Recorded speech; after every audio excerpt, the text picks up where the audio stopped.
And start going, and I will just let people in as they join us. Um, all right. Well, good morning, everybody. Thank you for taking some time on your Saturday morning to better yourself. Um, We have Coach Niquenya here. She is a multi-platform entrepreneur, holistic leadership coach, and life skills strategist with nearly 30 years of experience transforming dreamers into successful entrepreneurs and leaders into effective agents of change.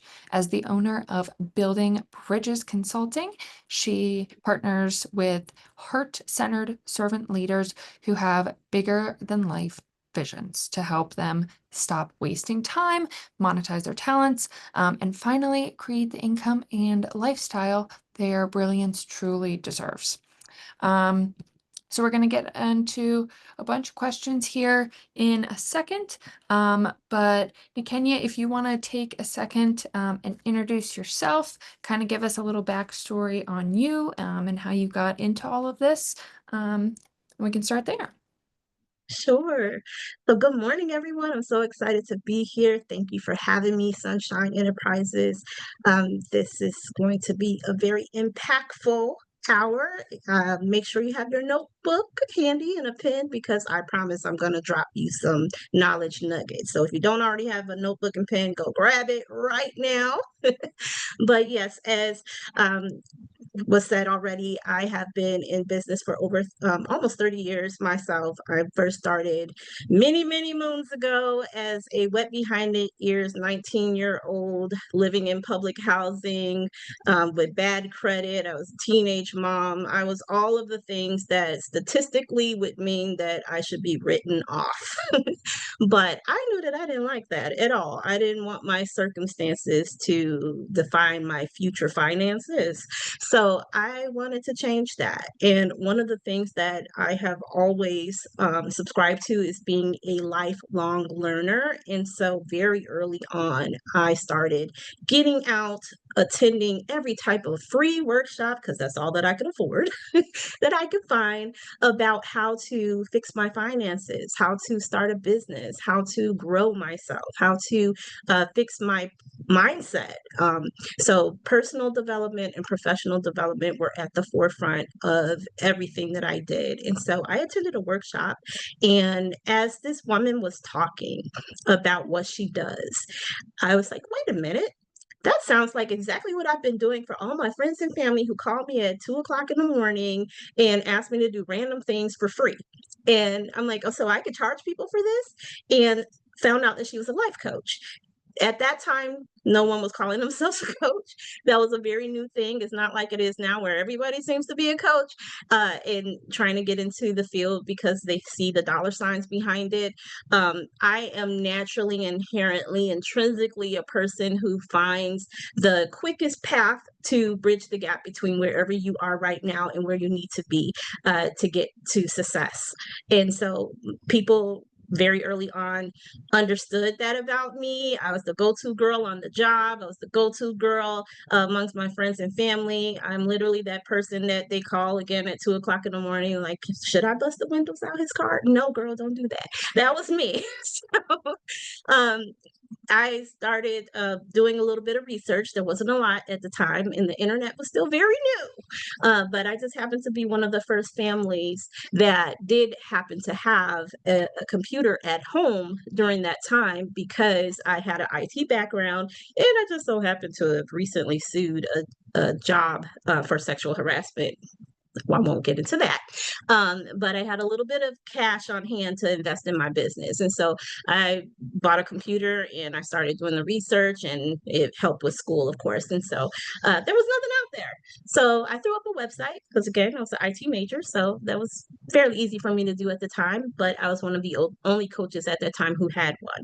Um, but my story really started to propel forward because I started to share it, started writing about my journey and what I thought people might be interested in. And the more I shared my story, the more people seemed to say, hey, that sounds like something that I'm interested in. And before I knew it, my phone started ringing and I was getting contacted by all sorts of people all over the world who were interested in having some sort of a transformation in their lives because that's what I was writing about, how I wanted to change my life, the problems that I saw, the things that I seen people who were coming to me with, and I would kind of share how I was assisting them with moving the needle.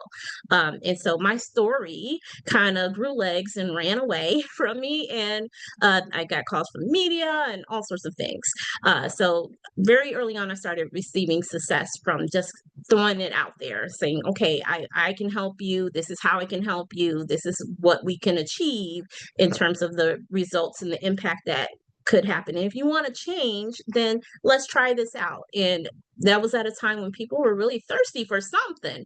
The suicide rates were very high in corporate America, and for a good reason. People were burnt out and the economy was shifting. So I started off as a life coach that kind of shifted to a career coach as more and more people were coming to me saying, hey, I got laid off on my job and I don't know what to do. And then that grew into business coaching. And I've done all sorts of coaching in between there. So I've been a life coach, a career coach, a relationship coach, finance coach, you name it, I've done it. So at this point, because I also continuously learn my craft and hone my craft, I refer to myself as a holistic leadership coach because that is what I do. I take a high level, whole life look at where you are and understand that if you are going through something in your relationship is more than likely trickling over into your business. If you have financial concerns, it's trickling over into how you parent. So I take that holistic leadership approach to helping you to grow. And that's really where I am today. That's awesome. Thank you for explaining all of that. Let's jump right into some questions and stuff and start going into these. Absolutely. So you've worked with so many different kinds of entrepreneurs. What are some patterns that you see among those who stay stuck versus those who break through? Oh boy. So it's so funny that no matter what level of business you're in, whether you're just getting started or you are seasoned and have been in business for decades, I see the same things trickle over and over and over and over again. It usually has to do with the mindset, first and foremost, just how you believe about yourself, those limiting beliefs, that inner negative self-talk.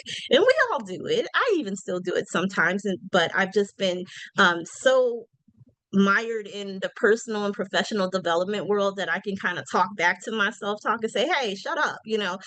But that's something that we all struggle with is all of that negative self-talk. Oh, why are you showing up in this space? Nobody wants you here. You don't belong in this room. You don't have enough education. You don't have enough experience.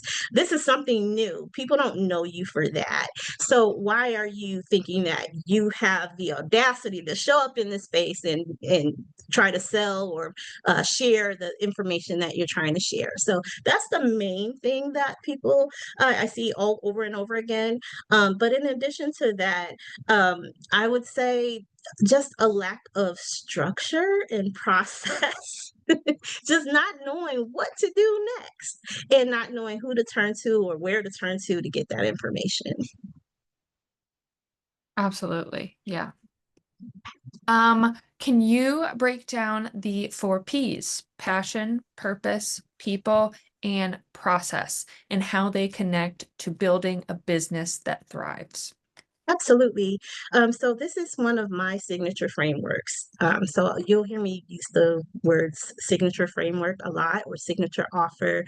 This is something that I work with my clients on producing as well, because when you have a good solid framework in hand, it makes everything that you do so much easier when you serve your clients, whether you are a for-profit, nonprofit, whether you're a manufacturer, it doesn't matter what type of business you're in.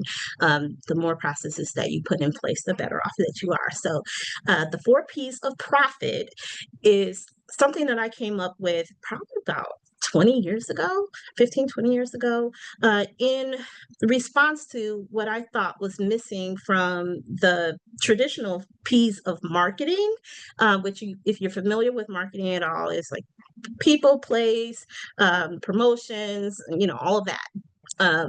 But I thought that there was something missing that would help people to really understand how to make money in their business, right? So the four P's of profit are passion, purpose, people, and processes. The passion portion is your what, right? What drives you? What would you do for free? Even if nobody paid you, you would do that, is what you naturally do. As I said, when I started off, I was the go-to girl for everybody. So it was something I was already doing for free that I didn't realize that I could charge for. And what is something that's your natural strength, right? I'm a natural connector. I'm a natural resource person. I'm naturally that person that can just pull things apart. So passion, very important. What would you do regardless of anything happening, anyone paying you? That's that thing you wake up with. That's the thing that you go to sleep thinking about. That's the thing that you're dreaming about. The second P is purpose, and that's your why. And this is so important that you figure this out very early on, because this is your deeper mission. This is why you do what you do. Why do you make the impact, or what is that intended impact that you hope to leave? What is the legacy that you want to leave behind? What do you want written on your tombstone? And then people. This is extremely important. I say this is tantamount, even to your why, is the people portion, because we so often get it wrong. And people drive your business. Without people, you cannot succeed. You have to have people to sell to, your customers. You need partners, you need mentors, you need vendors. um, Even if it's just the GoDaddy that might drive your website, that is part of your people equation. So you need to know who are the people that are going to help you to run your business effectively. Who are the people that you need to attract into your business, who are going to pay your prices and help you to be profitable? Who are the people who are going to share and mentor and help pull you forward when you don't know the answers? So people is that third P. And then processes. This is the structure. This is your how. How do you get things done? What are the intentional, repeatable systems that turn your passion into profit? So that's the four P's: passion, purpose, people, and processes. Amazing. Thank you. So do you have an example of a client that you have worked with that finally got all those aligned and kind of what happened when they did? Oh, yeah, yeah, yeah, yeah. Um, Maybe about 12 years ago. So I am a LinkedIn career coach, one of their high ranked. I've won best of LinkedIn career coaches like 5 years in a row. So this woman came to me for career coaching. Her name is Eve. And she had this very technical, high level, scientific research type job. It's like extremely data driven. And she was laid off after being in that position for 25 years, which was a common story at that time. And as I was talking to her, she was like, you know what? I don't want to go back into that. It was a very limited and competitive field, because it was so it required a lot of very detailed structure, and she wanted to get out of that. She's like, she's tired of being in a lab. She's tired of not seeing people. She's more of a people person, and she didn't want to spend all of her time doing that anymore. And so we started talking about, well, what do you enjoy? And as we were talking, I hear all these dogs in the background. I'm like, oh, you're a pet owner. And she's like, yeah, yeah, I love, I have right now, I have three of my own, and then I am babysitting for two of my friends. I was like, oh, so you have additional pets there. And so as I was talking to her, she had like 6 to 10 dogs at any given time in her house. And I'm like, oh, wow, you have a lot going on there. You must really enjoy dogs. And she started thinking about it. She's like, oh my gosh, like I love hanging out with these dogs, and I help my friends train them. And so as we were talking and throughout her coaching sessions, it shifted from her looking for a job to building a business as a dog trainer. So she took her passion, and right away that started to fuel her business. And then where her purpose came in, her why, simultaneously with her getting laid off on that job, she also became a caregiver to a very close family friend who was getting up in age and who was sick. And this is, again, a common story for a lot of us who are balancing work and also being a caregiver for an elder, a friend, family member, whomever, partner. And so she was doing that, and she really needed to have more financial stability. She had a mortgage to pay. She knew that she had a limited time where her severance package was going to be cut off at some time, so she wanted to make sure that she was financially stable and could also spend the time needed to care give. So she needed to be available to be able to go to doctor's appointments and all of that. So she needed some time freedom. She needed some financial freedom. And who doesn't need that, right? So therein lied her purpose. So we have her passion, her purpose. Now the people.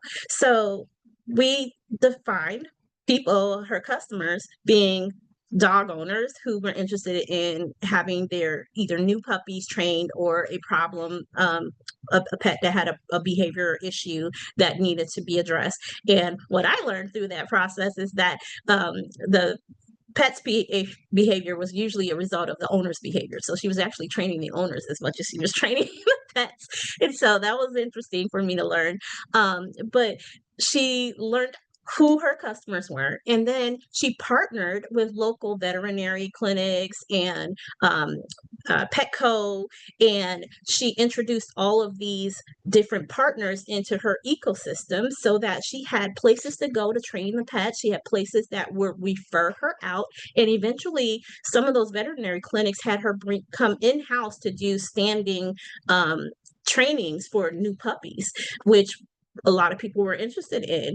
And then that brings us to processes. So she had a signature framework for how she trained the owners and the pets so that their behavior changed and they were more responsive to commands and they no longer wet themselves indoors and all of those things. So people, place, her passion, purpose, people, and processes all aligned for her. And before I knew it, her business took off. She had replaced her income from that job that laid her off, and she had the time necessary to do all of the caregiving and other activities that she needed to do. So she found her financial freedom and her time freedom through aligning those four P's.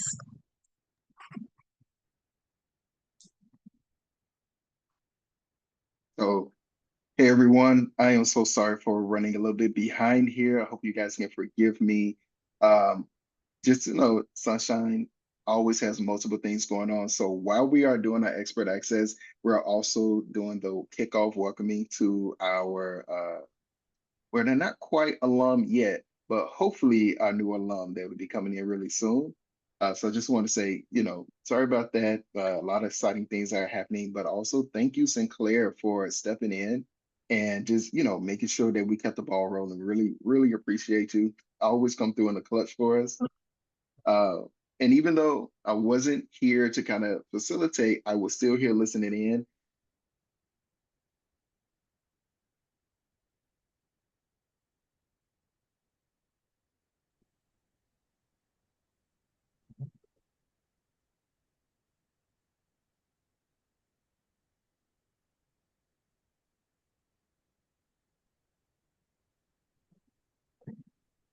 Glenn, I think you cut out. Yeah, the sound kind of faded.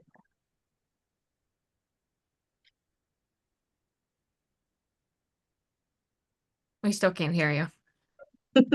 Technical issues. Just a little bit. Yeah. No, we Yeah. cannot hear you. All right. Well, while he is figuring that out, I will jump to our next question here. Which of the four P's do you find most entrepreneurs struggle with the most, and how can you help them overcome that? Ooh, processes, that last P.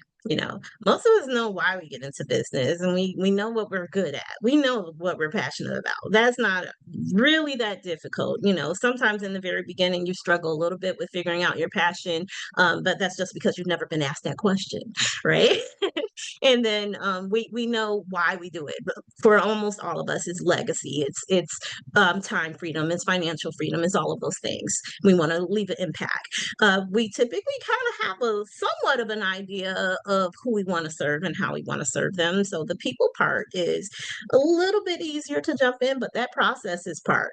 When it comes to structure, so many of us, we get mired in the busyness of running a business without actually working on the business and making things more efficient. We subscribe to that idea that we have to hustle hard, that we have to be team no sleep, that we have to work 24/7 in our businesses. And that is not a recipe for time freedom. We say that we want to have time freedom and then forget to free up our time. And processes is what helps you to do that. Putting in those intentional, repeatable systems. And systems, I love the acronym. I refer to myself as a acronymologist because I love acronyms. But systems stands for save yourself time, energy, money, and stress. Okay. So you need those systems to help you to propel your business forward. So as much as you can automate things, outsource things, or have a signature framework so that you're constantly taking people through a journey, take your customers through a very specific journey that on when they come out on the other end of that, they're going to achieve the outcome that they desire. That is how you make a business work well. That is how you achieve successes. And that is what I did very early on. As much as I can automate things so that I don't have to touch it, because as a business owner, your job should primarily be focused on the mission critical activities, the things that actually make you money, but that doesn't mean that that administrative work isn't important, because if you ever apply for a grant, you know that you need to have your paperwork in order. So how do you do that if you don't have systems in place, if you don't know your accounting, if you can't pull a profit and loss statement at the drop of a hat, and that's something that you should be doing on a regular basis so that you know your numbers. But you can't really do that if you're not tracking it, if you don't have a system to track that. How do you follow up with your customers if you don't have a system that's in place to collect their data? How do you know which of your products are selling the best? Which of the products maybe you shouldn't sell anymore because they're not doing very well? That all of that is driven by data, which must be collected through a system. So you need to save yourself that time, energy, money, and stress by putting in good, solid processes that are going to help you to structure and be able to pull those reports and identify what are the issues and take away some of the hands-on things that you have to do to drive your business forward. So yeah, processes. Speaking of processes, I need a process to test all my tech issues prior ahead of time. Can you guys hear me now? Yeah, we can Yes. hear you now. Beautiful, beautiful. I just switched over to my phone. We're going to make it nice and simple for us. But again, thank you all so much for your patience. I I love that. I am a big fan of process. And I have to tell you, I love a good process. It was one of the first things that I was looking into when I joined Sunshine. It was like, okay, what does our process look like? What is workflows? What is the design? Yeah, can we automate anything? I think that is amazing. And I have a note here how you defined it. Uh, a process is something that is intentional, repeatable systems that turn passion into profit. Right? Did I quote Yes. that right? Man, Yes, you I did. I love a solid process, and I think every business owner um, is one of those things that you know that you need, but they might be intimidated by it. Uh, because if you haven't never designed it before, it's like where do you start? So I will ask you when you are designing those processes, like typically speaking, where do you start with it? Yeah, so I start with doing like a flow chart or a map of what am I doing now?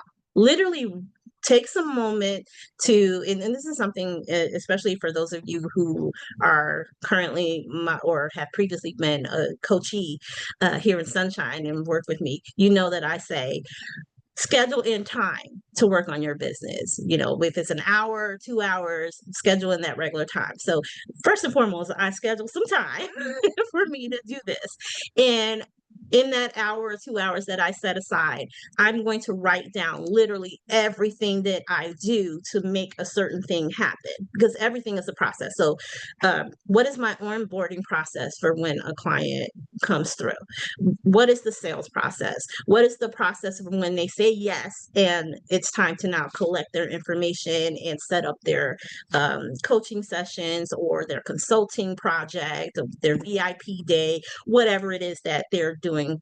What are the steps that I normally take? What are the tools that I use at each of those steps, and are they working right now? I really do an evaluation of what am I doing? Is there anything in there that I don't need to do, that isn't working? Is there anything that can be automated? Is there an additional tool that I can add in that's going to make that easier? So it all starts out with sitting down and really identifying what are the things that I'm currently doing? What can I do better? What should I be doing less of? What should I be doing more of? How can I make this thing more efficient? And then once you have mapped out those steps and applied tools, automation, or outsourcing to more qualified people, and when I say outsourcing, it's not always necessarily to more qualified people, because at this point, I know how to do just about everything. But there's some things I don't want to do, right? Yeah. And so I'm going to outsource those things too. If I don't have an automation tool, I'm going to outsource it to an expert who actually is passionate about doing those things more than I am. And so I'm going to find, where can I outsource or automate and make that process more streamlined. Once I've done that and mapped out those steps and assigned tools or assigned experts who can do that, I now have a structured, repeatable system that's going to help me. Beautiful. And I really like, I love what you just said about, I'm not passionate about doing this, but you recognize it's something that has to be done. Let me outsource. Let me find somebody who actually does love doing it, uh, and give it to them. My example, I am not the biggest fan of washing dishes in the house, Me neither. but it has to be done. But I found my daughter knocks it out. I don't know why it doesn't bother her. It bothers my soul. Like I see it and I know, and it is coming from someone who loves to cook. But so, our ongoing deal right now, and it's like, hey, she hates cooking. I'll cook. I'll give us all the things we need. We order takeout whenever. You have to wash the dishes. She said that's the easiest chore for her. And I love that. I think business is the same, right? Absolutely, absolutely. You just identified you're passionate about cooking. So am I. I'm a chef as well. Um, it was mentioned I am a multi-platform entrepreneur. So yeah, cooking is another thing I do. So yeah, you were passionate about cooking. She's passionate about cleaning. She may even have a little OCD. We don't know, but it works, right? It So you works. let people utilize what they're experts at, what they're passionate about, and you plug them into where you're not. Yeah. Yeah. No, and um, I remember one of the other P's is about people. So your customers, your team, your support network. Yes. Um, and we just kind of talked a little bit about like the team portion and also we just mentioned about support. But when we're talking about, profit, a lot of times I think we can lose profitability depending on who we're actually working for, who we're serving, right? Oh, Uh, yeah. so let's talk about that. Let's talk about the people that we are serving because we don't found our passion. We turned into a purpose. We are trying to identify the people so that we can develop these processes. So how do you uh, identify the right person to serve, like the right customer to serve? And then Absolutely. what's the big myth about that, like that you might hear about or that you come across? My favorite question. So again, no matter what level of business you're in, I have heard the same things over and over again and over again. So the biggest myth, who do you serve? Oh, I serve everybody. Everybody needs my product. Everybody needs my service. No, No, no.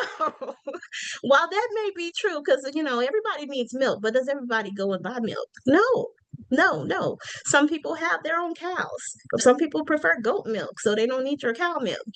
So you can't serve everybody, even if technically everybody can use your product or service. And it's like shouting into a crowded room. If you're shouting at everybody in the room, who's hearing you?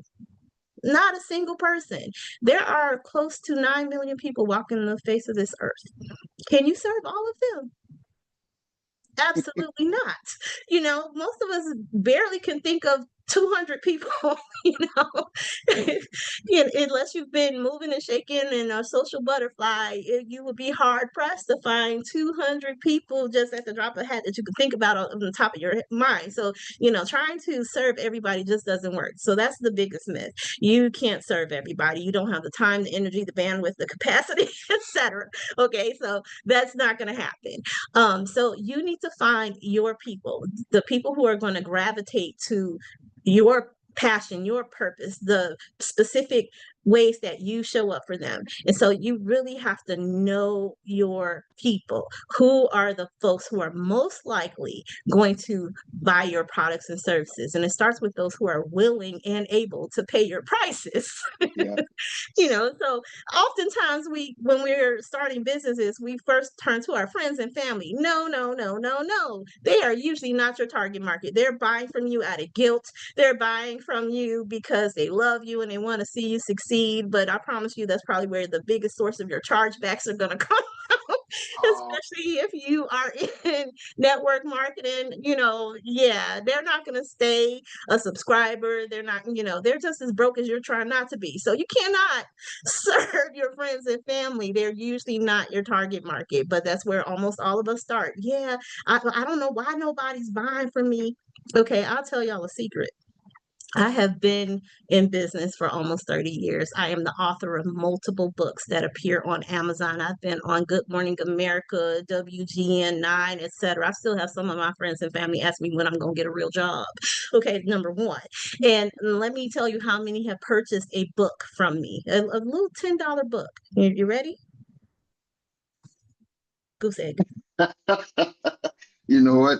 Okay, so I'm guilty. I am guilty. I'll admit it. The first thing I did when I wanted to get out into practice was went to my family and friends and say, "Hey, you look like you need our service. You look like you need help." Did not get any last one of them to come to the clinic, or if they did, they definitely didn't come back. They ready to just call me up and say, "All right, when you come around, when it's convenient, we're gonna do it." Exactly. And I'm sure I'm not the only one. So if you guys are watching, and I'm sure if you fell into this trap, if you tried to sell to your friends and family, go ahead and drop something into the chat and just let us know. We can't be alone. Like, don't leave me out here hanging. So if that happened to you, go ahead and put that into the chat. Let us know what it is that you were struggling with when you first got started. But Oh. coach, here's what I Yes. want to know then. If it's not our friends and family, right? If that's not who's aligning with our purpose and our passion, then who is? What does that perfect client or customer looks like, and how do we find it? Yeah. So there's an exercise I normally do with my clients. It's called a mirror image. Because oftentimes there's a specific reason that you're in the business that you're in. It's either because you've had a personal hurt or a struggle that you overcame and you want to reproduce that result for others, or you know someone who has had this type of struggle and you found that there was something that you could do to fix that thing and it doesn't currently exist in the iteration in the way that you would like to show up in the marketplace. It doesn't exist. And so when you do this mirror image, it goes beyond just the basic demographics, psychographics, etc. It really defines who are your target market. And I get it. I know I'm going to get some pushback on this. You're like, wait a minute, but I really can't serve everybody, right? The reason it's called a target market, if you think about an actual target, it has all of these outer rings and then it has a bullseye in the middle, right? We're trying to aim for that bullseye. That's your target market. But the outer rings still make points. So just because you are focusing your conversation, you're focusing your aim to that bullseye does not mean that you can't serve people that fall outside. right? So you want to make sure that you are getting laser specific to the people who are going to most likely purchase your products because they've experienced that pain. They've experienced that struggle. They want to have a different outcome. The reason that we serve is usually because we're either trying to decrease a pain, increase a pleasure, or both, right? And Mm. so we want to make sure that we're communicating that value to the people who are looking to achieve that specific outcome. So that's what you need to focus on, is who are the people who have this problem, and how can I demonstrate the value that I have to offer so that they can overcome that thing and achieve these results based on the frameworks and the structures that I've put in place, right? Because I've already created this repeatable process that I know works. So I want to share it with them so that they can achieve a similar result, right? So identifying who those people are. So I usually have you start with, who are you? What is your age? What defines you? Where do you work? And really outline all of the different details that make up you, and then circle all of the attributes that make up you that also match the customer that would have that particular product, a problem or concern, that struggle. Circle, because there's usually some commonalities in that. So is it moms? If you're a mom, you want to find other moms. It's moms that have children of a certain age. It's moms who have children of a certain age who are of a certain income bracket, who also struggle with PICOs.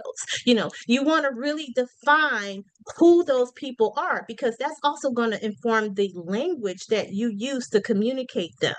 I had a client when I was doing the AC Green Show. For those of you who are familiar with the AC Green Show, that airs across 4 major urban stations here in Chicagoland. I used to be one of his guest co-hosts on a regular basis, and I also was his main trainer at the Tinley Park Convention Center for his hair project. So I had a client who said that her target market was older women who struggle with hair loss, and she wanted to sell them, hair.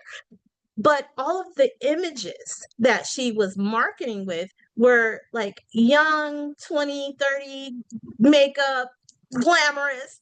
There's a disconnect. You want your imagery, the words that you use, the way that you show up, to allow your potential customers, your target market, to raise their hand and self-select and say, yeah, you are talking to me. But if I'm seeing images of people that don't look anything like me, or who don't seem to have the same struggle and concern that I have, then there's a disconnect. And I know that that's not for me, or at least I think it's not, because you're not speaking my language.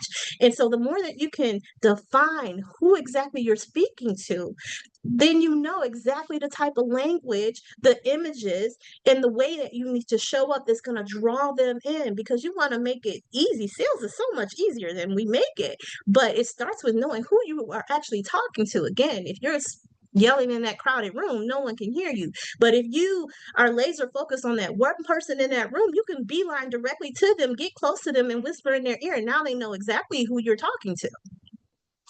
Yeah. And I think you called that like your dream client, correct? Is that Yes. that the all right? Hey, listen, I was reading my notes, all right?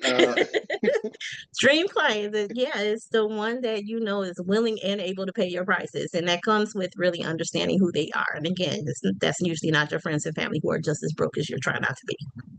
And I want to try this exercise, if you for those that are listening, those that are with us live.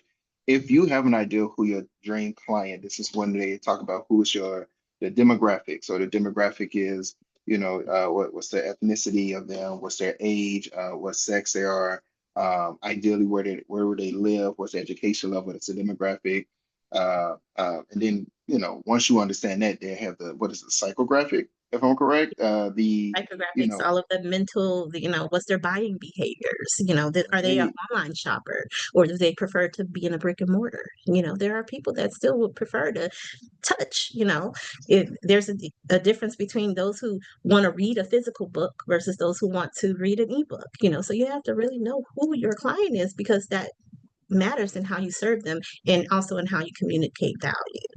So yeah, if you know who your dream client is, share that. Put that down into the to the chat room. I might know somebody that fits your dream client, your buy. And so if you're like, hey, my name is XYZ, this is my business, and here's my dream client, tell me, when you go to those network places, tell me what it is that you're doing. Tell me the problems that you're solving. Tell me who's the people that you're solving it for.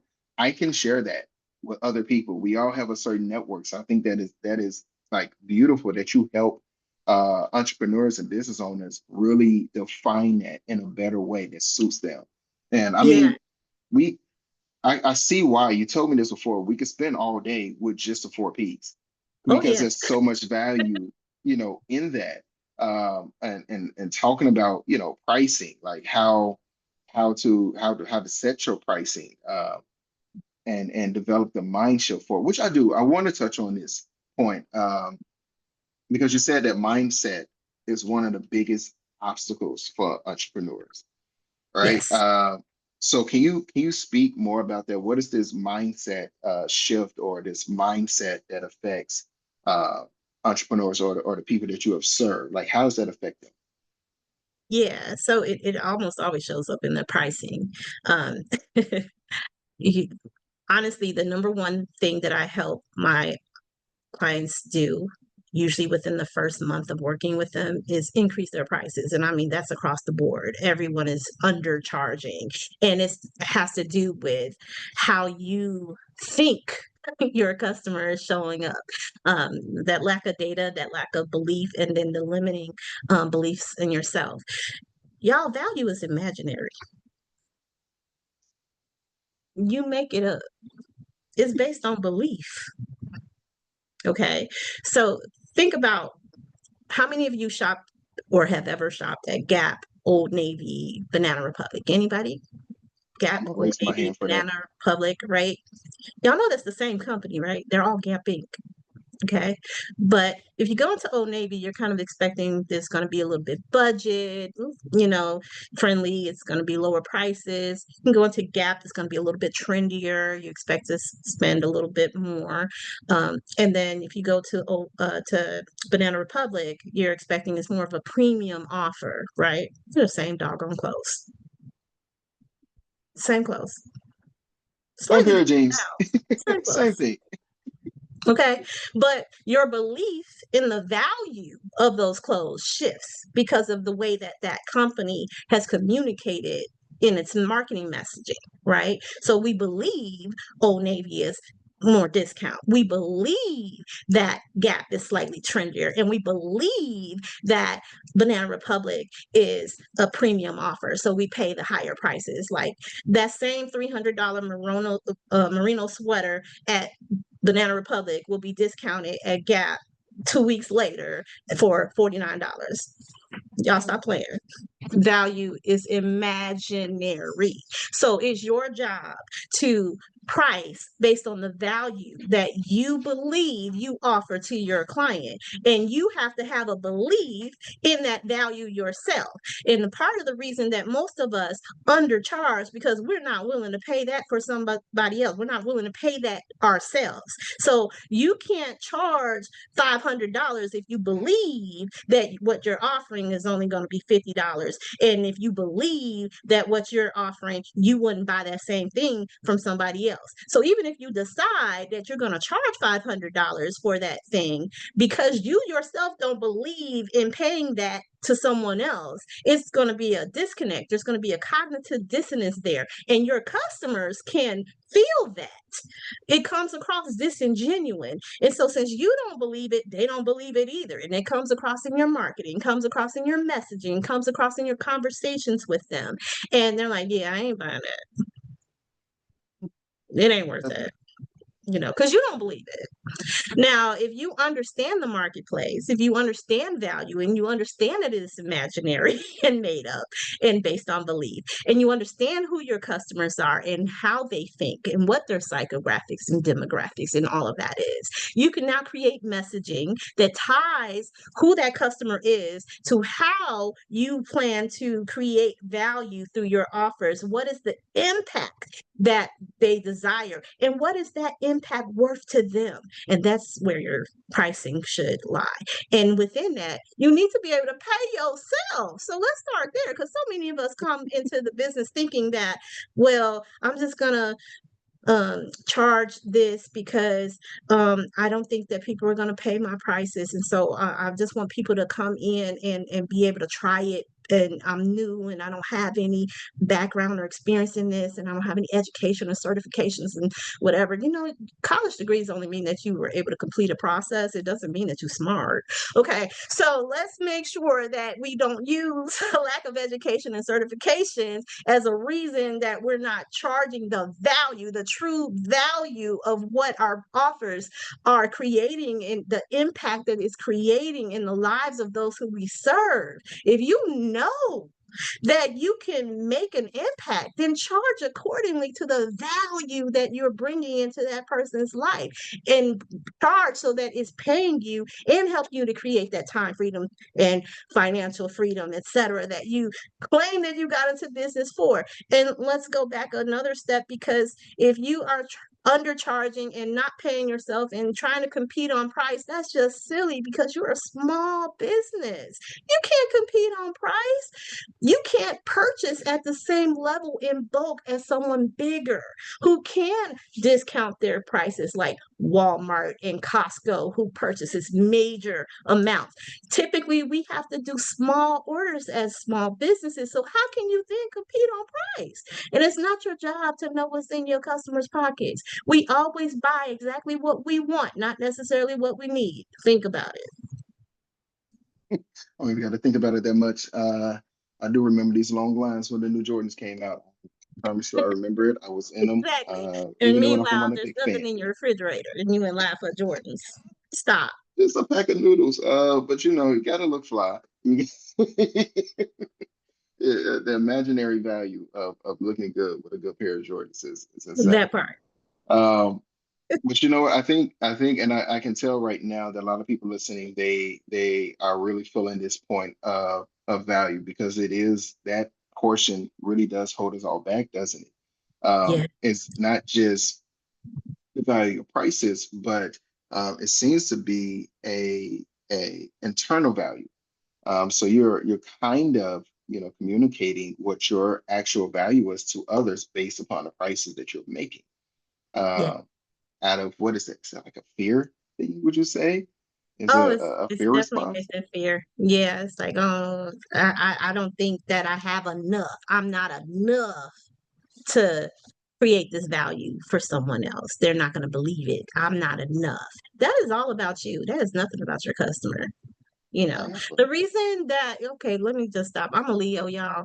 Leo You're a season, I know Leo? just ended. Yeah. And I know it I'm just surrounded ended, by but Leos. Leo season is all year round, 365 days. So Yeah. Wow. so I have a natural built-in confidence about me, and I know that a Okay. lot of people struggle with that. But I know for a fact that one of the reasons that I have achieved so much success, because nobody can tell me more about me than me. No one can big me up more than I big me up. I love myself. Okay. And so I walk into every room with the audacity to show up, number one, and with the intention and expectation that I'm going to receive every bit of value that I came in there for. Love that. That's for me, is taking a notebook from a Kanye mindset. You can't tell Kanye he's not Kanye No. at all, no matter who you are.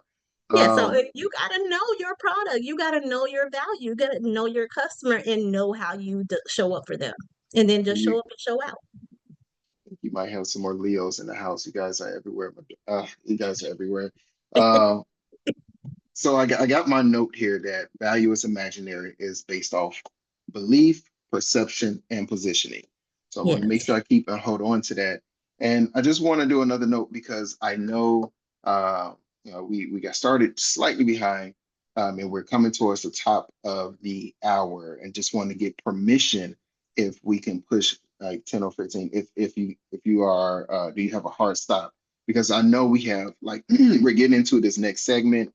I want to talk a little bit about your smile method, uh, that is mostly for leadership because we did the four piece, and like I said, I imagine I'm not even going to imagine there's so much more content within the four piece and what she shared. So Oh, don't don't cheat yourself with just scraping a little bit of icing off the top and be like, okay, this is good and I'm ready. By all means, do trial and error. But when you have an expert that is willing to help you to master this in a shorter amount of time and less expenses, because when you get it wrong, it costs. It costs whew. to get it wrong. Uh, please utilize her. She's not only just a coach for Sunshine, she's also one of our professional service providers. She is, and I mean, she's been doing the work, what she says, like for multiple decades. You guys want to tap in. So if you have the space, I would love to be able to go into your smile method a little bit. Sure, I'm here for you. So, if Okay. you need me for the next half hour, I'm here. Okay, and you guys, we're still going to do because you said you have some gifts. You have a VIP, a virtual VIP day, so we're going to talk about that. I'll try to do that right at the top of the hour, but I want to just kind of get into this because we're talking about mindset, and I think about our mindset a lot when you get into leadership. So when you're growing your business, it comes a point in time where you are the representation of your brand, you are the representation of your business, not just yourself, but at some point you become accountable for others. You become Mhm. accountable for their income. You become accountable for the change or the added value in the areas of which your service is. And your smile method is a powerful way to get that going. So, uh, would you be able to explain these steps of your smile method? Like, why does it, how has it been of great service? And how did you come up with it? Because I'm over here smiling. I know that you've been sitting here smiling too. I'm like, how did you come up with this? I know you love acronyms, but how did this happen? Yes. So yeah, I am absolutely a self-proclaimed acronym,ologist. But again, being a Leo, I love compliments. And the number one thing that I get complimented on is my smile, right? People are constantly saying, "Oh my God, you have a beautiful smile. Oh my gosh, you're always smiling. You are always just so pleasant, so just, and I hear that all the time. Even when I was a little girl, I heard that. Even before I got my teeth fixed, I was hearing that, because I definitely had braces as a kid, but I've always heard that my smile lights up a room, that it lights up my face, that I smile with my whole body, it comes through my eyes, etc. So um, I was thinking about how so many small businesses, and I hate to say it, but especially Black and brown owned businesses, we tend to get this negative perspective from the world that we have horrible customer service. And a lot of times that rings true. And I was thinking about, like, how can you shift that culture of poor customer service? How can you shift that culture of just not serving your customers well, not showing up for them? And on the flip side, I was also in a leadership role. Some of you may know I am the immediate past president of a nonprofit startup, the very large nonprofit startup that um, in the location that it was built, it's that area has a lot of racial tension and a history because CHA, like they did in Chicago Housing Authority, like they did in a lot of the project areas throughout the city of Chicago, they disinvested and leveled some of the projects. And so there was a lot of hurt from the displaced families, right? So all of that was going on in that community. And at the same time, there was a large population of Latino families moving in. And so there's a lot of hurt. So with those racial tensions happening, and I noticed the climate within that building was just like negative, and it seemed somber, and it's very heavy. Like you can tell when things are thick with just poor communication, bad relations, etc. Like there was a physical reaction to the space. So I'm like, how can we shift this? And so all of these things were happening simultaneously. And one of the things I noticed first and foremost is when I walked through those doors, nobody smiled. Nobody greeted you.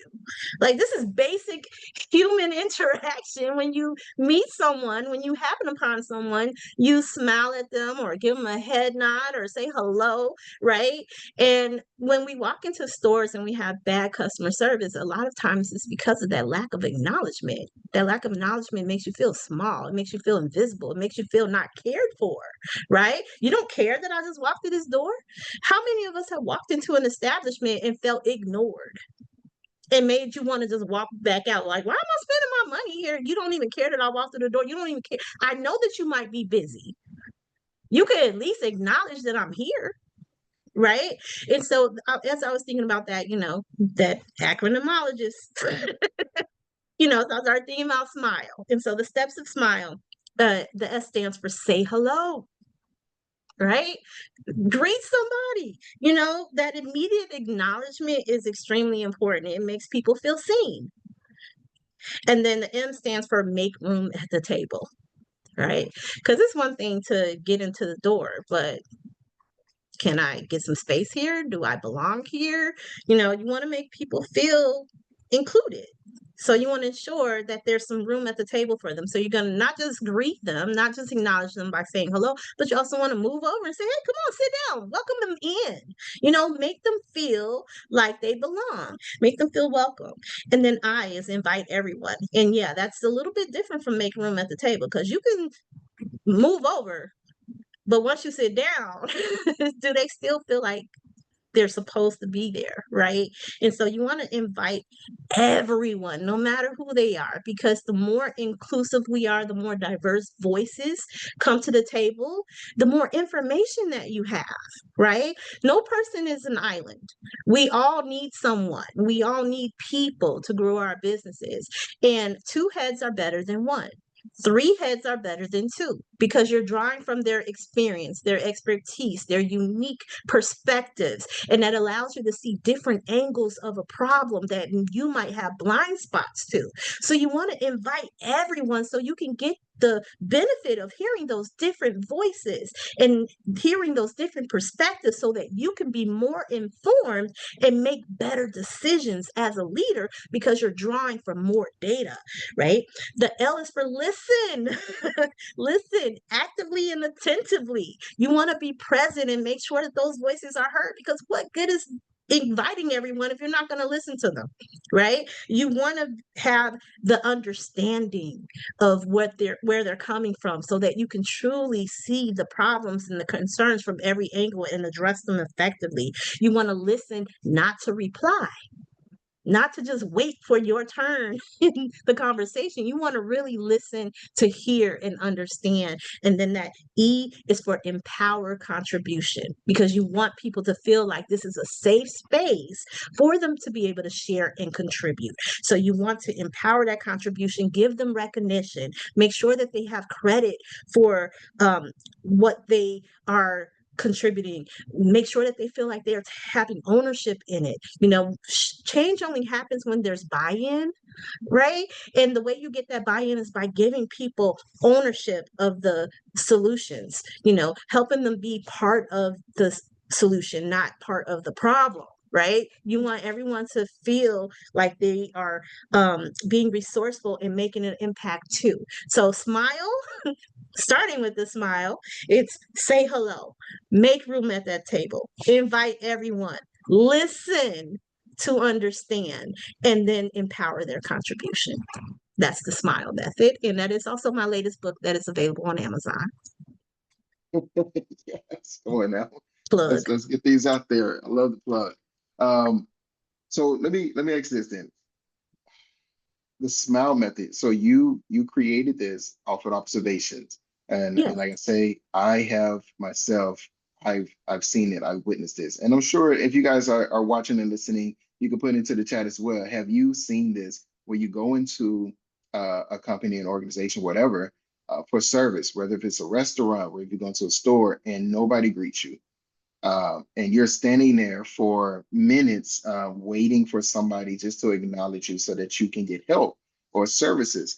And sometimes you may not even want it, but just for a natural, genuine greeting. Um, I can see that. Um, and I think one of the notes I see that you said it this smile method bridges the gap between fostering connection and trust and culture or the culture of inclusion.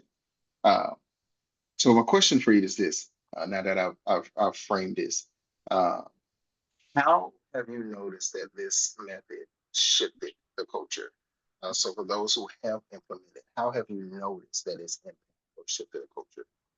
Yeah. So I'll give y'all an example of a company that everybody knows that I didn't do this. They were naturally doing it already. And I noticed it after I created the framework that they do this. And their culture is way different than most of the establishments that we've all shopped in, right? How many of you have ever been into a Trader Joe's? Yes. What happens when you go in the door? They smile, right? They greet you. They all seem like they're happy to be there and they're happy that you're there too. They listen to you and they work to actually solve your problem. They don't cut you off. They don't seem rushed. They'll take their time. They will open up products and let you try it, right? They make you feel included in what you're doing, that in the whole shopping experience is about you, right? And somehow the shopping interaction with you is making their day better. That's a leadership trickle down. That's culture. That's building culture within using smile. And yes, Chick-fil-A is another one. Same thing. It's the culture that they're building because they lay the expectations. Leadership has laid out the expectations that this is how you show up. And they reward their employees, they incentivize them, they encourage their contribution, they empower them, they empower them to make decisions, they empower them to take ownership of that customer interaction. So they naturally do the smile method. True. Yeah. So who someone mentioned Chick-fil-A, and I'm like, I can see that with Trader Joe's. I haven't been near Trader Joe's in a while. I just moved back into the High Park area, so I will be going to Trader Joe's quite often now. Thank you. But I can attest, Chick-fil-A, if I have to go get a spicy chicken sandwich from somewhere, and if I'm having a bad day, I'd rather go to Chick-fil-A. That Yeah. that that greeting, that culture, those smiles. Oh man, that is. And you also give me an idea what to have for lunch. So thank you for that as well too. Perfect time. Uh, that is a true change. What? So why don't people utilize that more often? I don't know. Like I'm putting some things together, but I want to hear from you. You're the expert. Why do you feel like people don't really utilize that often in their business? Yeah. So I think that there's a few things that are going on. Sometimes it's just a lack of awareness, personal self-awareness. So many of us, we are, as a human being, we are too busy human doing to be. So, we forget about what's outside of ourselves, and we just have no personal awareness of how we're showing up. And until someone has taken the time to hold up a mirror and say, look at yourself, look at what you're doing, look at how you're treating people, look at how this is impacting you and everyone around you, you know.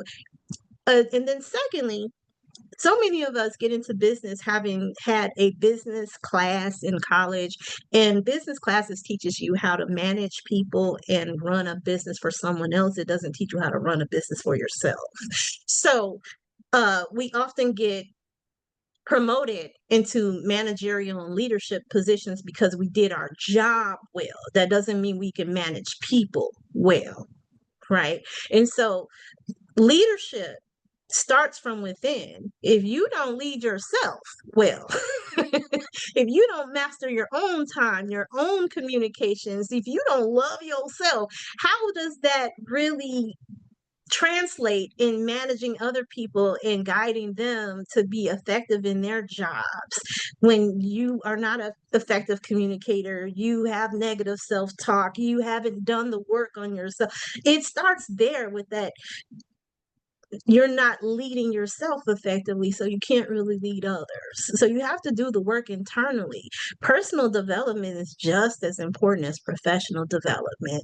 And that's why I can smile all the time, is because I've done a lot of work on myself. And so I am, for the most part, super happy all the time. I am literally high off of life most of the time. So, it's because I've done the work. I've done my shadow work. I've done, the deep inner reflection. And these are things I do. I have another business called Melanated Goddess Circle, where that's all I do is I take Black women through a journey of introspection and make sure that they have like a spiritual revolution and align that with their leadership skills. Because we are often doing too much to even recognize where we are sabotaging ourselves. Sabotage, that is a that's a huge moment of self-reflection for people who don't know that there are particular workshops for self-sabotaging. Oh, It's keeping you. absolutely. Just yesterday, I partner with another organization, and we're getting started for our next entrepreneurial cohort. And we had the unfortunate job of having to let some of the applicants know that they didn't make it through, and then there was a scoring rubric that we had to use based on the responses to the application, of course, because we got a lot of applicants, obviously, and we can only accept so many into the program. And the response from one of these people was, "You've got to be effing kidding me." And that's what she wrote in response in an email. "Honey, you just sabotaged yourself, because now I'm going to forever remember your name and how you showed up and dealt with that moment." Sabotage. Because just because you didn't make it in that opportunity doesn't mean that there weren't other opportunities for you, but now you've just closed the door. And you want to try to empathize with the entrepreneurs, right? Really do. They get overwhelmed. You're under resourced, especially today. We're dealing with a lot of shifts and changes in the political space. It's affecting our economic space, our social sector, and we are feeling it. That we feeling under resources. We're feeling confused with things going on. Absolutely. A lot of people are getting into business right now because they're trying to bridge that gap. Uh, but what how do you address them uh who comes and is sharing it with you? We have the 4 Ps and we have the SNOW method. How do we combine that, and how do you able to address them uh that are Yeah. feeling that way? I'm a fan of real talk, because sometimes that's all it's gonna work. And I'm tough love all day long. I can laugh and love you as much as the next person, and I want to champion and celebrate your wins, but I can't be more invested in your business than you are. I can't want you to succeed more than you do. So you have to be willing to be coachable.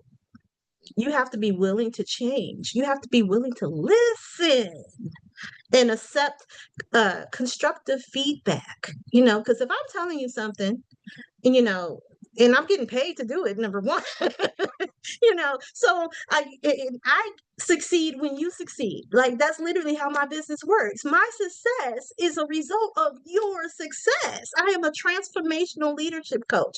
My job is to make sure that you're bridging the gap between where you are now and where you need to be. So you need to be able to listen to me and accept what I'm sharing with you. It doesn't mean that you have to completely agree, but you need to be able to hold up a mirror to yourself and be able to see what's going on. And so if I bring something to you, please know that it's coming out of love, number one, and it's coming out of success leaves clues, honey. And I see that you are not doing the things that success has identified would lead you there. And I understand success is defined differently for every person. And so I'm really using success as a umbrella for whatever that means to you, because we would have defined what success means to you in that first session. What does success look like to you? What is it that you want to achieve? So if you've already communicated to me what success looks like to you, and my job is now to get you there, I'm going to real talk you. So if I see where your blind spots are, if I see the things that are tripping you up, and I communicate that to you in a conversation, your job is then to look at that and say, okay, coach who has no skin in the game other than to see me win has brought this to me. And if she's saying this is something that I need to look at. Be coachable. Take a look at it. Be coachable. I'm going to make sure that that is a clip. Be coachable. You, wow, wow. So I think you over delivered with my expectations of what you were going to bring. And we only talked about really just two things. Yeah. Like as we talked about before, you are a holistic leadership coach, you life skills strategist, a DEI champion, a speaker, an ongoing continuing author, someone who is continuing to advocate for us and also give us skills and things. Um, but we only talked about two things in Yeah. this short amount of time, and that is the SMILE method and the four P's of profit. So how do you combine those? So if I'm listening to it, it's like, okay, I got these two. What is the best way that I can combine these two now? Because I think most things intersect in a beautiful way. So what would be your suggestion that we put those together? So passion, which is the first of the four P's, it really fuels your authenticity, like how you show up. And your genuine smile helps you to communicate that. You know, when we're talking about what we're passionate about, your smiles come easy, right? So that's why it's so important to have that first P locked down. Know what you're passionate about and make that your lane, because you're gonna be smiling all day. It's the thing that drives you. It's the thing that you stay up dreaming about. It's that thing. So the thing that you would do even if you weren't paid for it. So it should make you happy. It should make you want to smile, right? So that's the passion portion.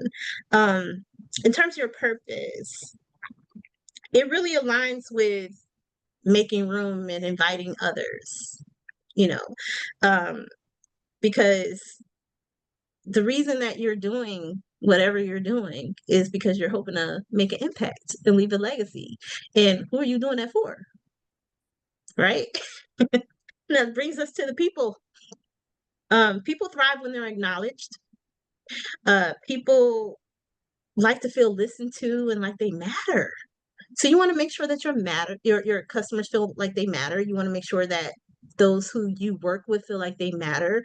Every time I've been in a leadership role, I'm actually friends with just about everyone who I have ever been a leader to, or they've been subordinate to me in some way.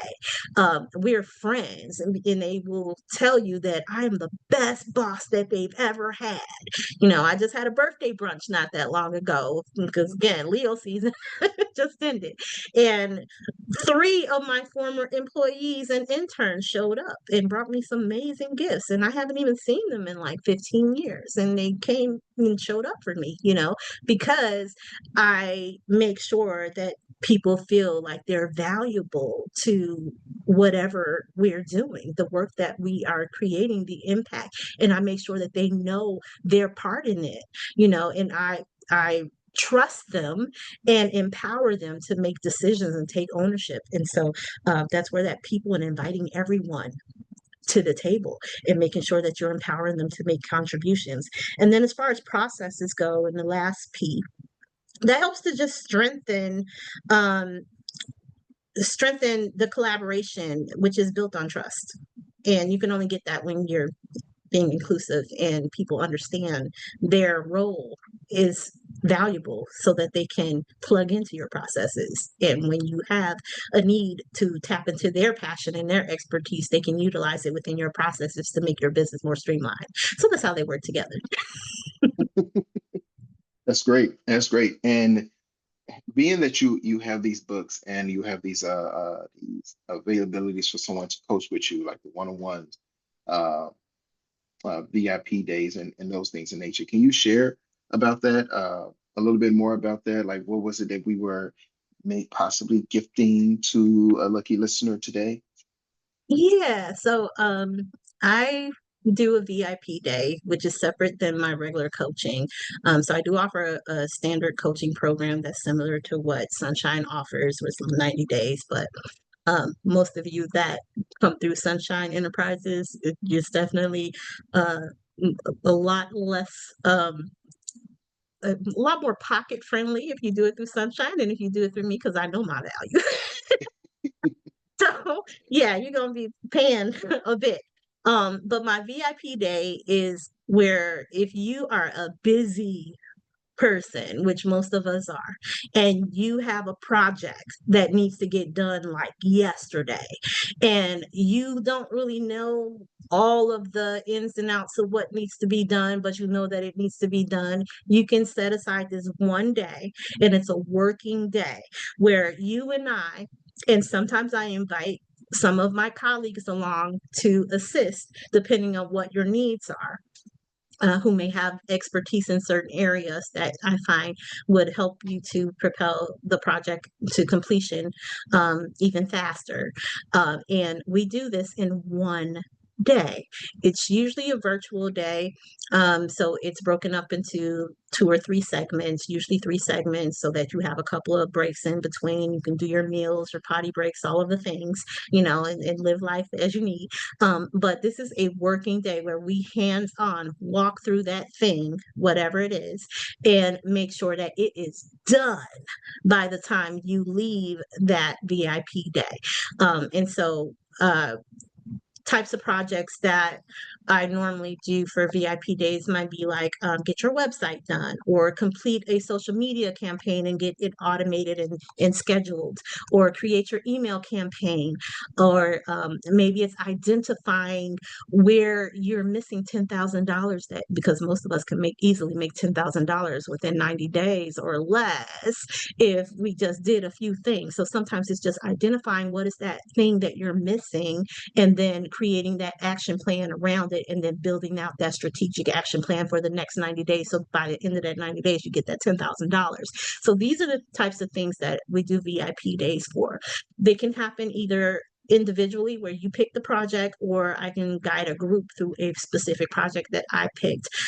Typically for someone who's starting up, a lot of times most people don't have their website done, and so that's a common one that I do as a group. And as a group, it's usually 3 or 4 people, and we walk through that thing so that all of you walk out of the door with it in hand, like it's ready to go live. And so yeah, That's the individual VIP day is normally almost $1,000. It's like $997 for it, but we are gifting one lucky person an individual VIP day today. I'm gonna have to put my name into the hat for that one. So I would have typically have a spin wheel, but because I'm doing this off my phone, I don't have the wheel to spin it. Somebody said, I will take that. Like I bet. So I'm thinking uh, we can meet up a little bit after this on a different chat and just spin it so we can pick out. So everyone that has showed up today, when you log into the Zoom, you have to register first name, last name, your email. I'm going to go through those registrations and we're going to spin so we can find who's that one VIP winner. And we will send out an email. So we're going to do it within the next, probably the next, give me like 24, 48 hours.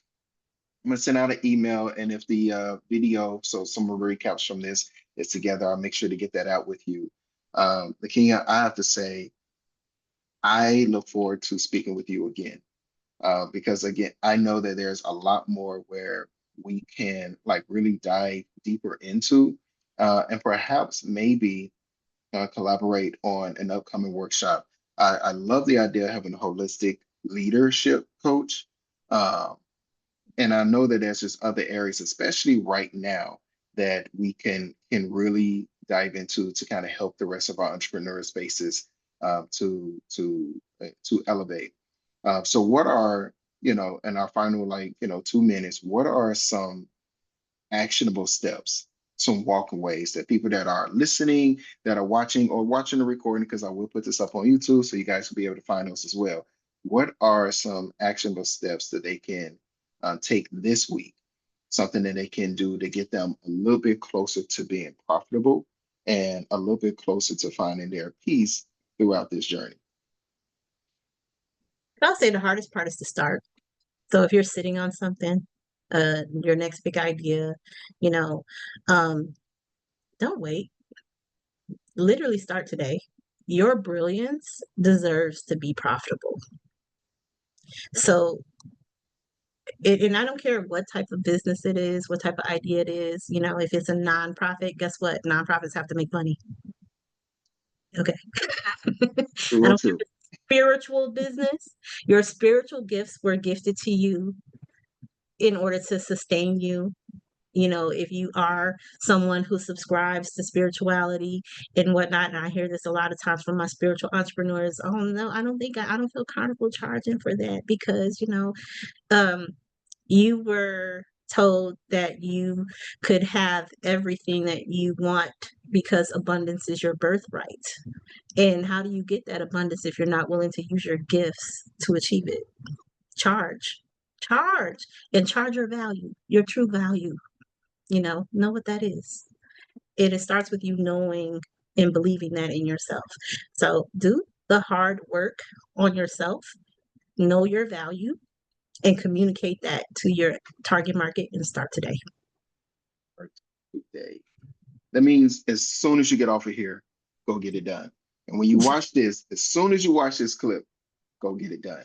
Yeah, Yeah. what is the one thing that you could do today that you've been putting off? Just that one thing. Do it. And how can they connect with you? Because you have your hands in many pots. You stay on the go, and rightfully so. So what is the best way that they can continue to follow you, connect with you, reach out to you when they get stuck again? Absolutely. So, of course, you can find me on Sunshine's help desk, as well as I'm one of the Sunshine Enterprises coaches. You can find me pretty much on every platform as Coach Niquenya, at Coach Niquenya. You can also scan this lovely QR code right there in my banner, and that'll take you to my About.me page, where just about all my social media and my bio is hooked up, as well as an ability to schedule a session with me. Beautiful, beautiful. And yeah, you have been a rock star far longer than I've been a part with Sunshine. So I thank you for that. I thank you for the grace you have given me in my role and helping uh, to allow me to elevate our presence in these spaces. And I want to thank everyone who were able to make it. It's Saturday.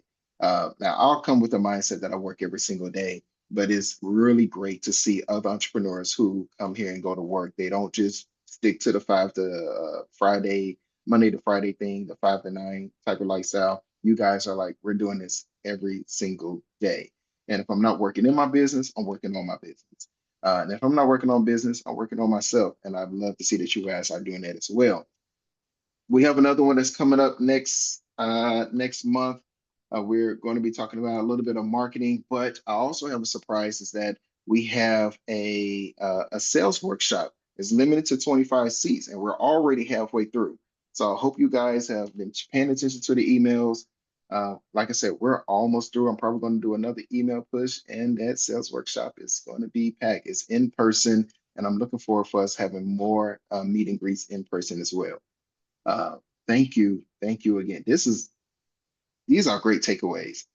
Uh, and what was the books again that we can find on Amazon one more time? So you can find The Smile Method, um, Why You Suck at Network Marketing is another one. That's actually the first book I ever wrote because most of the entrepreneurs I work with got their first start in entrepreneurship as a network marketer. And they're like, network marketing is a scam and it sucks. And it's not. It's just you kind of suck at it. So Why You Suck at Network Marketing is there. So You Think You Want to Be an Entrepreneur is there. You'll find all my stuff. It's easy. All I'm right, the only great. person in the world with my name, so yeah, you can find me. Yeah, fine. Awesome. Well, I think we got everything. I am going to stop the recording, or I believe it should already be stopped. Well, we'll just end it. We'll figure it out. I'll see you guys next month for another series of experts. It's always happening on the fourth Saturday. Again, if you have questions, feel free to reach out to me at glenn@sunshineenterprises.com. Thank you all for being here, and be looking out for those updates in our emails. Thank you for having me. I definitely enjoyed my time here. Feel free to reach out. I'm very accessible, so yeah, don't be afraid to reach out. The closed mouths don't get fed. Closed mouth don't get fed. See you all.